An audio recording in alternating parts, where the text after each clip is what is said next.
ജനാധിപത്യ മുന്നണിക്കെതിരെ വോട്ട് ചെയ്തുകൊണ്ടാണ്.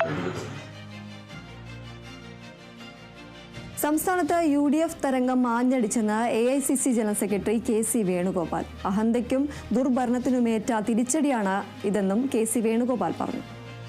അഹന്തയ്ക്കും അഹങ്കാരത്തിനും ദുർഭരണത്തിനെതിരായിട്ടുള്ള കനത്ത വിധിയാണ് കേരള ജനത നൽകിയിരിക്കുന്നത്. UDF തരംഗം ആരെന്ത് പറഞ്ഞാലും കേരളത്തിലെ ജനങ്ങൾ വളരെ വളരെ വിവേകത്തോടുകൂടി വോട്ട് ചെയ്യുന്നവരാണ് എന്നുള്ളത് വ്യക്തമാണ്.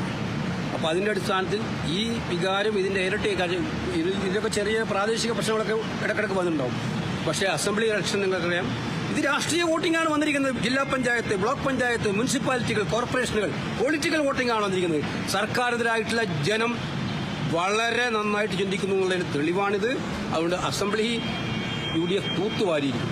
കേരളത്തിലെ ഐക്യജനാധിപത്യ മുന്നണിയുടെ പ്രവർത്തനങ്ങളും കോൺഗ്രസിന്റെ പ്രവർത്തനങ്ങളും ചിട്ടയായിട്ട് ഇനിയുള്ള ദിവസങ്ങൾ മുന്നോട്ട് പോകും. അതനുസരിച്ച് അസംബ്ലിയിലും ഉജ്ജ്വല വിജയം ഉണ്ടാവും എന്നുള്ള കാര്യത്തിൽ സംശയമാണ്. കേരള ഭരണം UDF തിരിച്ചുപിടിക്കും എന്നതിന്റെ തെളിവാണ് തദ്ദേശ തെരഞ്ഞെടുപ്പ്